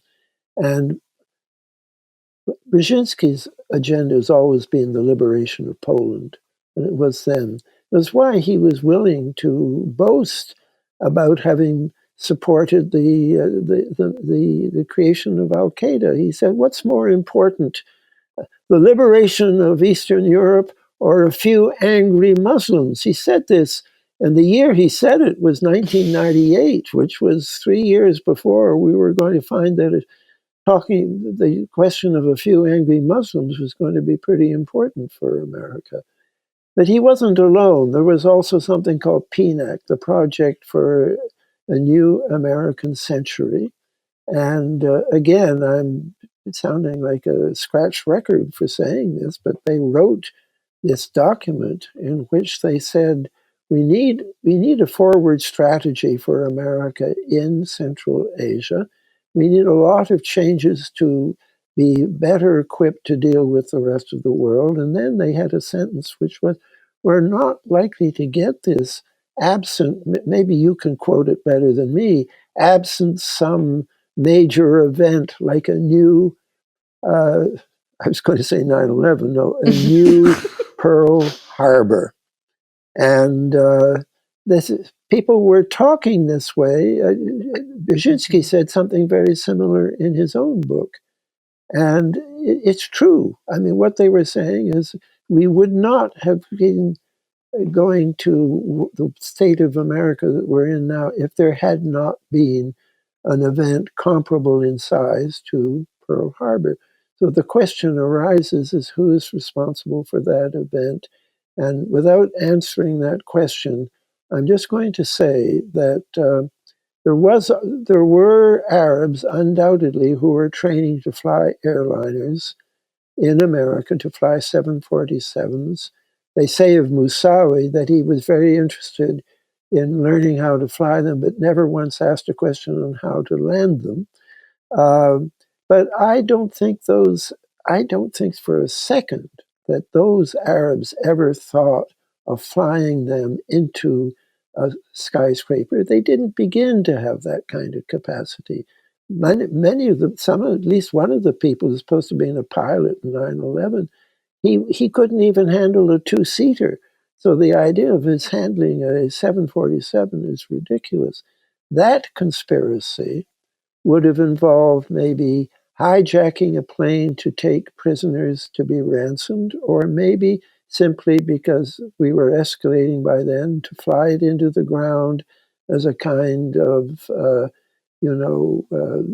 comparable to these people with who carry bombs and blow themselves up. Mm-hmm. Then so way back in the Kennedy era, when the military was frustrated that we weren't doing enough about Cuba, they came up with something called Northwoods. And Northwoods was a military plan that envisaged actually simulating or exercising the hijacking of planes as a false flag, that you blame it on the Cubans and then we would invade Cuba. And this contemplated that some people may die. Now, there was never a Northwoods plan that contemplated that 2,000 people might die, but I've always wanted to say that I think there are three conspiracies involved in 9/11. There's the Arab conspiracy, which is irrelevant. And then there's a conspiracy to cause the implosion of the Twin Towers, which was extremely costly in terms of life and is what we most remember about 9/11. But I think that the people who, I believe personally, and this is all, I can't prove any of this, that there were people who contemplated a Northwoods type attack on the skyscrapers. And the best evidence for that is that when you look at the photographs of the second, we don't have any of the first plane, but we have video of the second plane. It doesn't slow down. It goes straight into that skyscraper at top speed, when everyone admits that this is an extremely difficult thing to do when you're flying at 550 miles an hour. And then you also see, of course, on those same videos, that the buildings explode. Debris is thrown out, so much debris that they blame it for the downfall of Building 7, which was 2 buildings away, even though Building 6, which was very badly damaged and caught fire, because it had a steel structure like all of it, it survived. So there's the implosion, the building implosion conspiracy, which I think was local to New York, to the people who owned and controlled, not owned, but controlled the future of the Twin Towers, which, by the way, were due to be condemned because of their asbestos problems. And then there's the Northwoods type conspiracy in the middle, which I think those planes were controlled from the ground, because I have a news story which says that it was already being tried out in an experimental way, and that they actually had equipped a 747 for this to happen. Well, if they could do it for one, they could certainly do it for 4. And that's all of this, of course, is speculation. We don't know. But we do know, well, I should stop because I have many theories about this, but I'll say that people should check out Aidan Moynihan. Wrote some articles for the Journal of 9/11 Studies talking about how these planes might have been controlled, and in particular the plane that Professor Scott mentioned.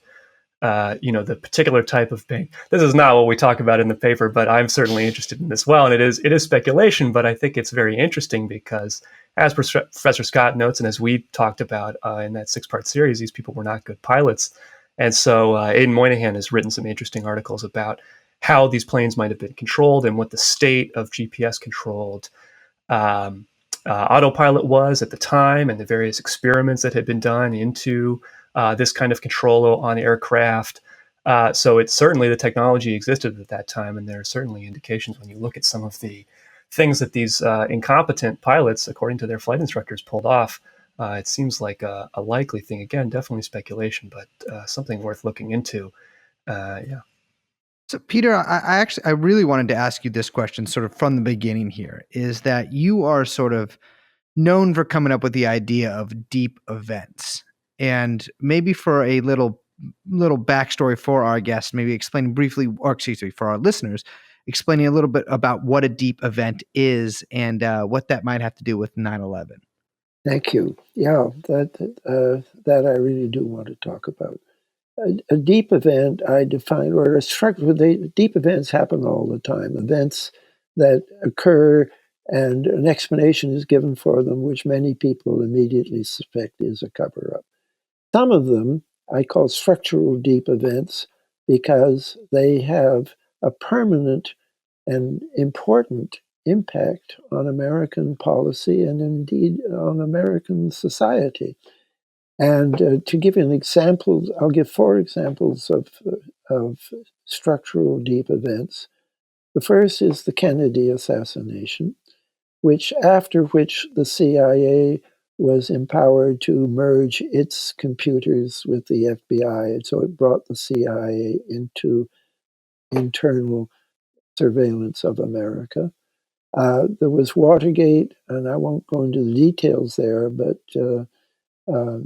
it too had a series of lasting consequences for America.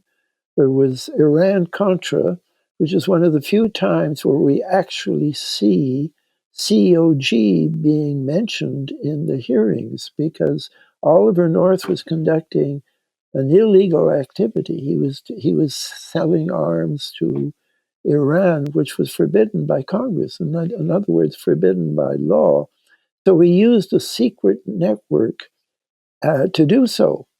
And when he had to reach the American ambassador in Turkey and tell him to arrange for a certain plane to be landed with this illegal shipment of arms, and he didn't use the name Doomsday Network. He used it, I think he called it the Flash Network or something, but it's very clearly what he was talking about. And that is a clue to the importance of the Doomsday Network in all of these events. And the last one, no, not the last one, but the next to last one being 9/11. The last one, I would say, being January the 6th. And when January the 6th happened and we began to see more and more aspects of it, I now think obviously there was one conspiracy there, which was to keep Trump in power. I think there were 2 conspiracies going on at the same time. The other one being to make heroes out of the FBI and to get these militias, which were a major cause of concern, out into the open in an illegal act for which they could be sent to jail, just like the kidnapping of Governor Whitmer, which the FBI knew about from the beginning and maybe actually facilitated in a way, but they let it go long enough so that they could finally arrest people. And I think that they let the big explanation for January 6th is that they let it go on long enough so that, again, they could arrest people. And also, I'm sure we will see huge budget increases for the FBI. And the FBI in the media has become heroes even for people who used to criticize them for the way they tortured Muslims after 9/11 and so on. So are there any features that unite these deep events? In my book, the reissued War Conspiracy, I have a whole appendix on similarities between the Kennedy assassination and 9/11.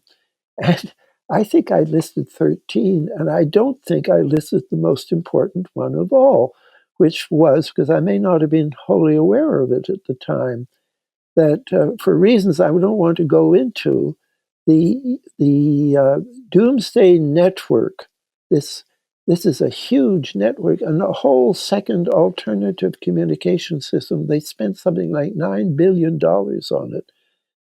They had already spent something like 200 million on it under Kennedy. It only actually went active, I think, in the middle of 1963. And it did play a role in the Kennedy assassination. I'll just mention that, the Warren Commission looked very closely at the events in Dealey Plaza. They looked at the Dallas police had 2 networks. Dallas Police 1 and Dallas Police 2. They looked very, very closely at those. They never looked at the network that was being used by the Secret Service that were there, which was part of the White House Communications Agency network, which was perhaps the key part of the Doomsday Network. And there was a local man in Dallas by the name of Jack Crichton who picked the first interpreters for Marina Oswald. She went first with the Secret Service and eventually the FBI. And this gets very complicated, but the man who picked that interpreter for Marina was a man called Jack Crichton, who was the head of and this sounds very boring, he was the head of civil defense for Dallas. Civil defense people associate with kids putting their heads under their school desks. So we don't take it very seriously. But believe me, there was very serious planning going on. In Watergate, what caught my eye was that it was James McCurd. I wanted to say that, yes, he was part of the COG network and his job was involved, I think, rounding up journalists and something like that. And then COG was involved, as I've already said, in Iran-Contra.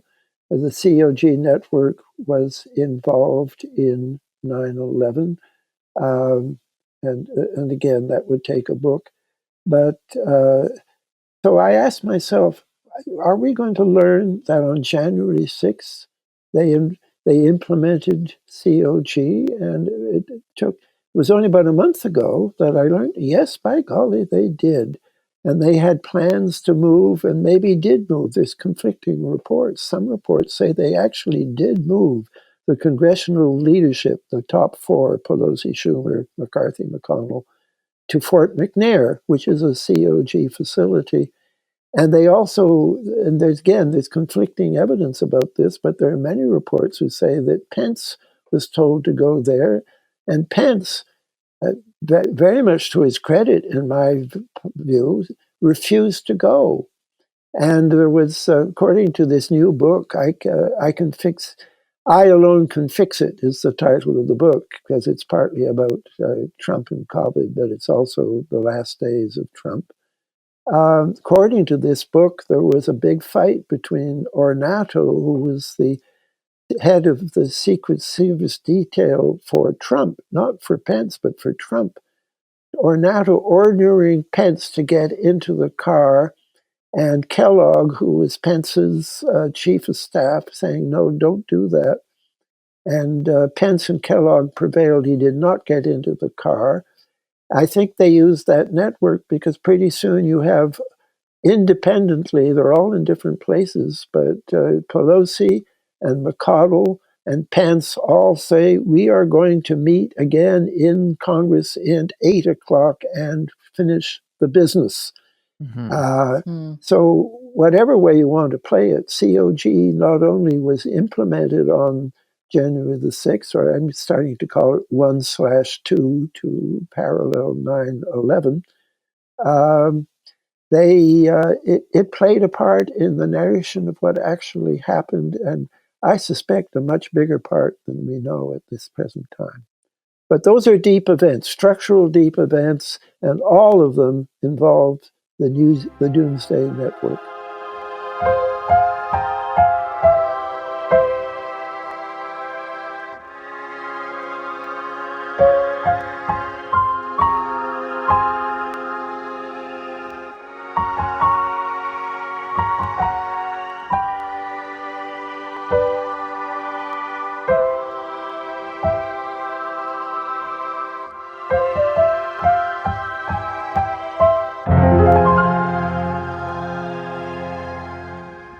I think another thing that 9/11 and 1/6, if we will, have in common is the spectacle aspect, which I think, I mean, it was one thing about January 6th that we especially commented on is the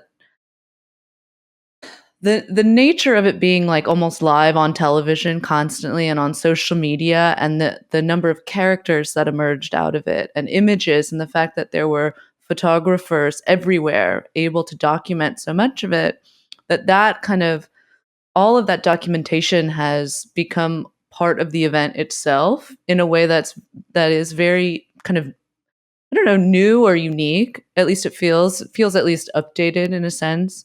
9/11, of course, obviously televised, but the spectacle nature of it, for for people listening at home who think that some of this stuff sounds a little far-fetched, or they listen to our series and they can't get behind certain things, or okay, we understand, um okay, continuity of government, you've got me, Bush and Cheney and Rumsfeld, and all of this going back, and there's a kind of deeper network at work here. But when you get to the part where maybe there's a more direct conspiracy involved, people kind of start to take a step back and say, that's too much, that's too much.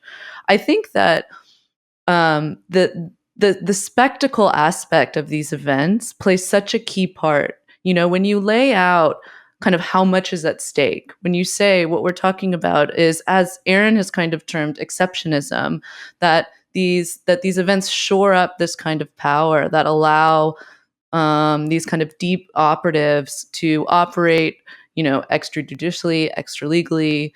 That all of these are sort of required in order for the state to continue its own expansion, then the spectacle makes sense. It becomes a key part of the event itself, and indeed of the planning and execution of the event. I'd like to give you another example of this, and maybe the first example. And this is going right back to the Symbionese Libyan Liberation Army, when we watched the incineration of most of the SLA, because they only were a handful of people. I consider, and I won't delay this program on the details, but I believe, and I almost have some personal awareness of the whole SLA was a false flag. It was a deep event. It was structured. That essential to it is the fact that Cinque, the man who was De Vries, the man who was the head of it, had been through a mind alteration project at Vacaville prison, headed by a man called Colston Walbrook. And just happens by chance that in the wake of the SLA, his program was disbanded. And he was in search for a job, and he came to, of all places, the English department at the University of California at Berkeley. And the chairman, I was a very marginal member of that department, but the chairman decided that I was the one to review his curriculum vitae, and I read it, and I saw that he had served in Vietnam with Pacific Architects and Engineers, PA&E. So I went to the chairman. I said, I hope you know that PA&E was one of the leading CIA civilian proprietaries in Vietnam, because they had to do a lot of construction of things. Some people have said, I don't know if it's true or not, that it was involved with Operation Phoenix. That would be spectacular if true. But I do want to warn that there's been false information put out to enhance what I have said.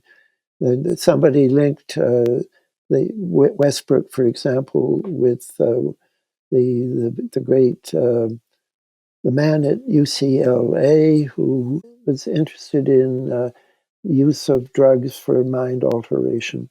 Oh, like Jolie West. Jolie West. Yes, Jolyon West. Thank you. If I may say in my poem, Coming to Jakarta, I could say that Jolyon West got to give 3,000, 100,000 mics of LSD to an elephant, and he got to interview Jack Ruby. Both the elephant and Jack Ruby died. I had to take it out in the American edition because it was considered libelous. He in the general, I mean, this is a whole huge separate program that, yes, it is true that what was happening at Vacaville was part of a general program that West oversaw. But I don't believe the specific allegation made by about West and Westbrook, because somebody, the source for that story is somebody who, or somebody of the same name at any rate, was denounced in Sweden as being a CIA double agent. So that's why I don't want to endorse the direct link between Julian West. Well, there is one definite link between the two, is that Jolly West, I believe, was called in by Patty Hearst's defense, I believe, during her trial about her involvement in the SLA. That is a link, but it's not the link. Yeah, it's not the link I'm looking for. Yes, yeah. But I'm saying there is a link there. But anyway, I didn't drive home. That event was televised with these new portable cameras. That technology had only been developed months or weeks before it was used in LA to witness the burning of the SLA 6, I think they were, in one building.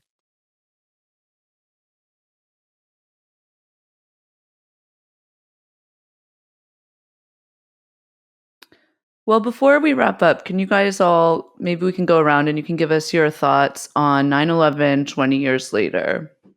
Maybe I could start. I think that, we still live very much in the shadow of that event, despite the fact that it's been 2 decades at this point. And it is officially history, right? At this point, it is officially a historical event, now that it's been 2 decades, according to some schools of thought. And nonetheless, despite the fact that, as I mentioned, these wars are supposedly over, you still see the continuation of these operations. As Professor Scott mentioned, there's been a lot of talk. Actually, Alex Rubinstein, whose reporting I've relied on quite a bit in the parts that I wrote, he recently had a story about this Daesh airline flying people from Syria to Afghanistan. So these, if that's true, then it means that this collaboration between elements of the American intelligence agencies and the supposed sworn enemy of Islamic terrorism are actually working hand in glove with one another. And this has been true for a very long time, and it seems that it continues to be true to this day. And as we've mentioned, Biden just today using ISIS Khorasan in Afghanistan as a pretext for an open-ended American right to strike anywhere in Afghanistan, and presumably, potentially, as Professor Scott mentioned, in Iran as well, with drone strikes. So this logic of counterterror against an enemy that, as we demonstrate, I think pretty conclusively in this piece, acted very frequently with the complicity of the American security apparatus, that logic is still at work today. It's a very concerning pattern. And it's one that is effectively concealed from the American public through state secrecy, but also through media manipulation and just the very basic fact that if the first statement is the one that is heard the most widely, Biden repeated again in his speech today that that this drone strike actually was a strike against ISIS-K. No, it killed 7 children and an American military contractor and a worker for an American NGO. It didn't have anything to do with ISIS-K. So this logic of setting up these enemies, Professor Scott has called them the necessary enemies, allowing them to operate, giving them complicity, giving them protection, sometimes giving them direct aid. It provides a pretext for these as we call them deep state operators, but CEOs of major multinationals and business people and people who see dollar signs in these geopolitical manipulations. It gives them a pretext with which to operate with essentially a free hand. So I think uncovering the we didn't talk about this. We talked about some of the specific bureaucratic machinations, and it's a little bit arcane and complex, but it is worthwhile to look at to see how can it be that these agencies do this, and I think the other elements of the article connect that back to the purposes of this broader geopolitical strategy, which involves control of the world's major natural resources. Obviously, in the case of Central and West Asia, most crucially oil. So Going forward, I certainly would not expect to see this logic change. And I think as long as these events are still shrouded in such a fog, I think that they will be allowed to continue, sadly. And we should mention also natural gas. That's also the new frontier. There's a huge field of natural gas that was just uncovered in the Caspian Sea. It's going to help us get green. Okay, I'll go next so that Peter can have the last word and hopefully read a little bit for us. I, in my academic work and my dissertation, I sort of skirted the issue of 9/11 because it's so radioactive.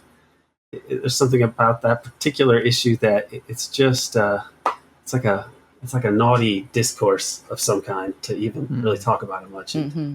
There's some sort of like fear of a hegemonic spanking that you get to even bring the issue up, right? And I didn't want that, so I've always avoided the issue. This is the most I've really written about it like this, and I'm agnostic overall as to like how exactly the whole thing happened and so on. But the overwhelming amount of evidence that the U.S. before 9/11, throughout the Cold War, through the 80s, in the 90s, right up to 9/11, used these jihadi networks, using the Saudis as a sort of proxy to manipulate them and fund them, and the Saudis have essentially infinite cash, or may as well. And you look everywhere that they pop up, and what they do is further U.S. hegemony by and large. They're attacking Chechnya. Okay, that helps the U.S. They're in Azerbaijan. They're in Bosnia. They're in Kosovo. They're in Libya.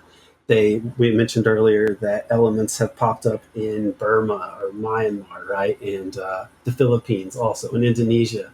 Like, if you ask the question, if Al Qaeda were just a sock puppet controlled remotely by the U.S. through the Saudis and the Turks and Pakistan, et cetera, how differently would they act? I think that's a question that we could ask. And so, what does this mean for the U.S. now that this war is winding down, and you can look back at what people like Brzezinski were saying about how important Eurasia was, and then you look through the Obama administration, and they're talking about the pivot to Asia, and they're really worried about this Belt and Road Initiative, which is to connect Eurasia. And this is what Brzezinski was talking about more than 20 years ago, saying that our hegemony depends on how long we can keep anybody from, supplanting us in Eurasia. And so, that's a context with which we have to look at all of these episodes. And, one of the seminal sort of comparative politics pieces that they have you look at in grad school is Charles Tilly, right? And Tilly talks about the emergence of the state. And he says the state emerged as these kind of roving bandits who would offer protection from attacks. But like, they were the attackers. It was a protection racket, basically. So this idea of the state, when it needs to legitimate itself, staging its own sort of violence that other people need to be protected from, this goes back a long, long way.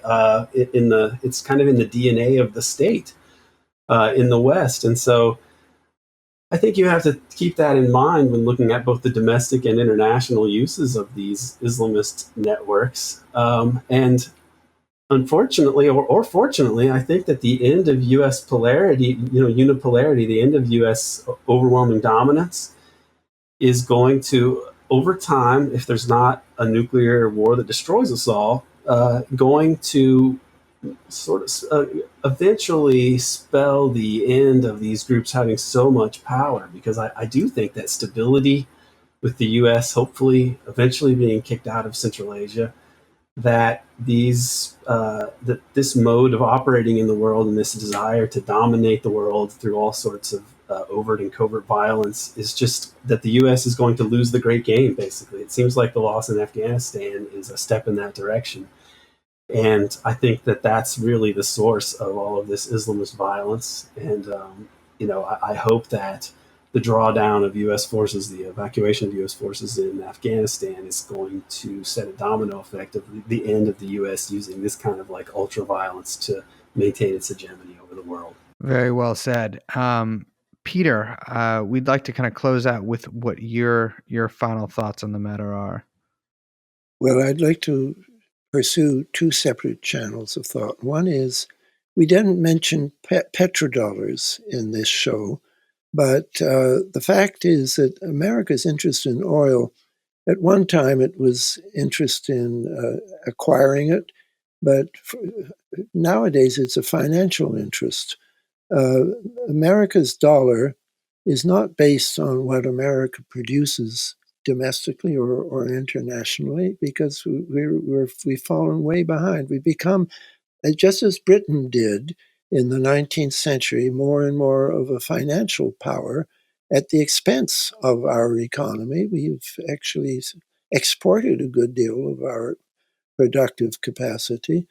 The petrodollar is guaranteed by OPEC, because America and Saudi Arabia worked out a deal in the 70s that OPEC oil would be dollar denominated, so that if a third world country needs oil, they have to buy dollars to buy the OPEC oil. Now, one or two countries tried breaking that idea of OPEC oil being dollar denominated. Saddam Hussein in Iraq offered to sell his oil for euros. And later on, Gaddafi in Libya contemplated selling his oil for euros. But that was taken care of. That was the end of Saddam and the end of Gaddafi. And America faces a real problem in the future, and I myself don't see this any easy solution. To significant action on global warming is going to mean moving away from a petroleum economy. That's going to be very, very difficult for any American president to preside over, because I don't see myself, and I don't know that they see any way of preserving anything like the current American standard of living, which is so artificially higher than the countries that are producing the goods that we consume. So that's one thing that I feel we have to think about when we think of seeing a more humane American foreign policy in Central Asia. We have to see a way of moving away from dependence on petrodollars. The bigger issue for me is that if I'm right in saying that 9/11 was a structural deep event in which the Doomsday Network, the COG network, plays a significant role, and if that proves to be true also of January 6th, then I think America has to look much more closely at the similarities between these structural deep events, because I haven't, as I said, I enumerated about 13 between the Kennedy assassination, 9/11, the biggest one being that Kennedy had been planning to withdraw troops from Vietnam, and 4 days after his assassination, that was converted into maintaining troops at the same level and beginning plannings for significant covert actions against North Vietnam. Um, if that's true, and I think American scholars have to do something that nobody really, I hate to boast, but I don't know anyone else besides me who's done this, is to look at the similarity, and I've just scratched the surface. I don't feel I've done a very good job. But I do think that other scholars, and I'm so happy that Aaron and you, Ben, the two of you, you are doing it now. And it's a very pleasant surprise for me to find younger people who are doing what I'm doing. So it's very hopeful for me.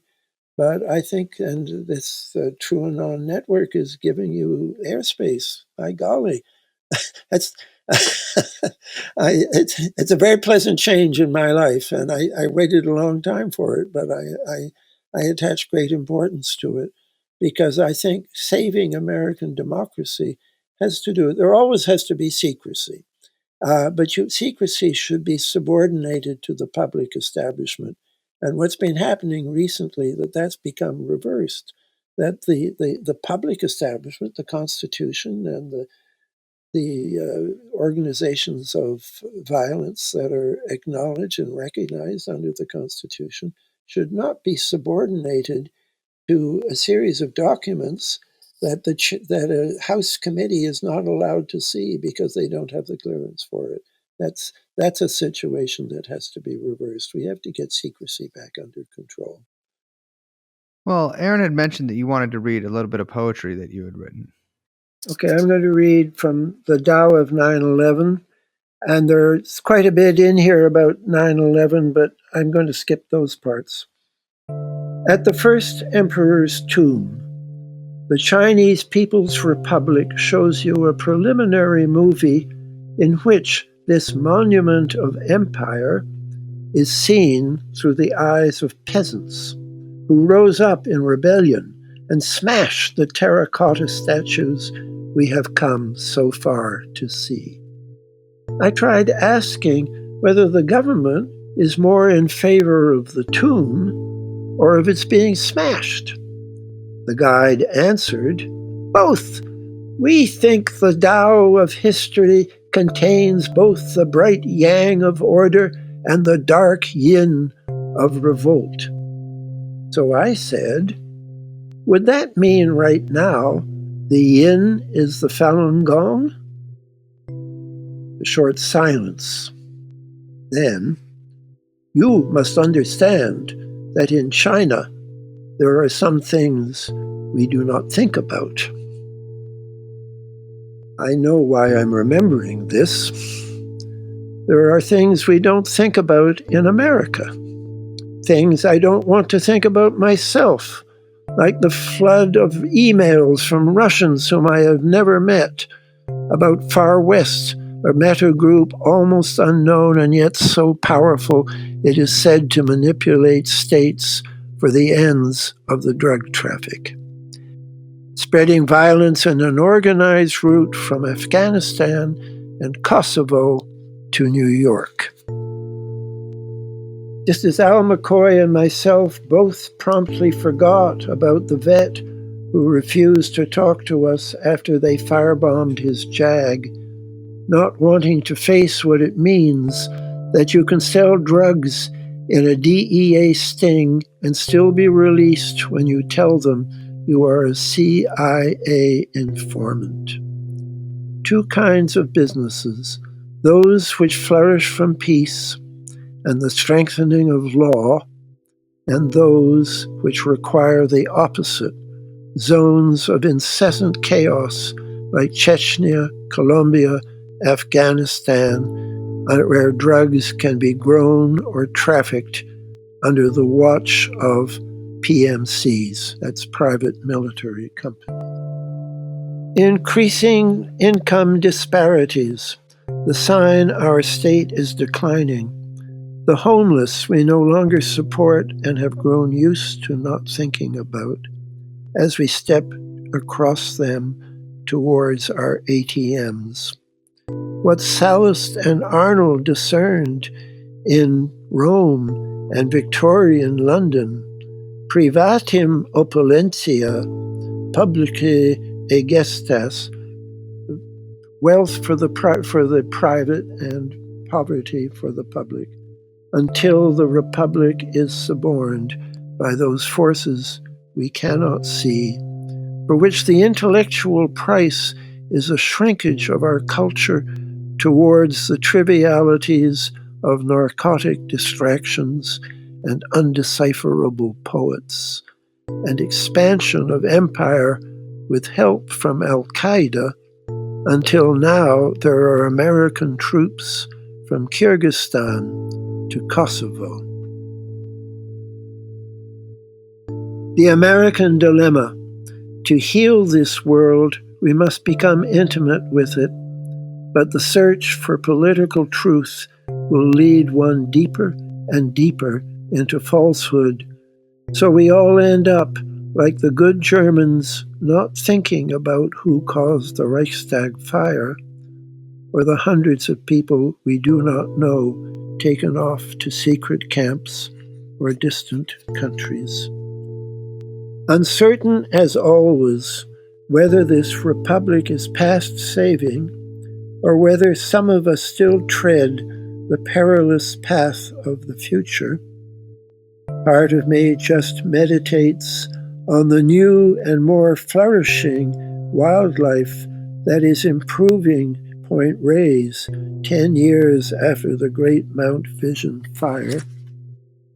From the glories of the Tang dynasty, I recall only one date, the year the usurper An Lushan drove both Wang Wei and Du Fu far from the corrupt court into the mountains, where for the first time they were free to write the only poems we remember.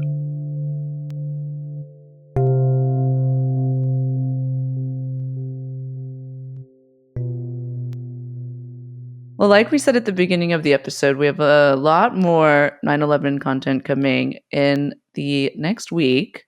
But I think that Professor Scott, who we, as Brace so eloquently said, whose work has really informed a lot of the stuff that we've spoken about on the show, and the way that we've sort of framed a lot of our own investigations and research into deep political networks and deep political events.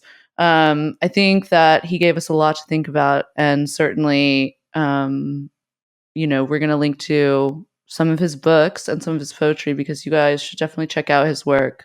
You can learn a lot more reading his books, for sure. I know I have.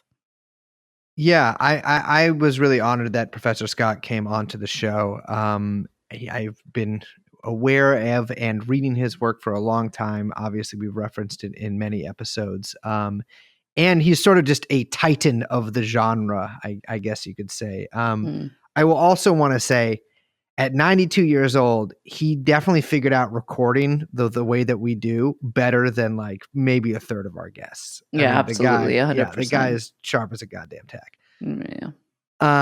But yeah, hopefully we will speak to him again sometime. And of course, Aaron and Ben, always pleasures to have them on. And let's close this bad boy out, because we've been recording for 17 hours.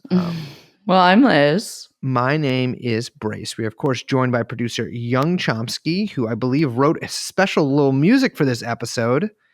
And the podcast is called TrueAnon. They're both laughing at me. This is humiliating. Chomsky just made the funniest face. We'll see you next time. Bye-bye. Jeffrey Epstein.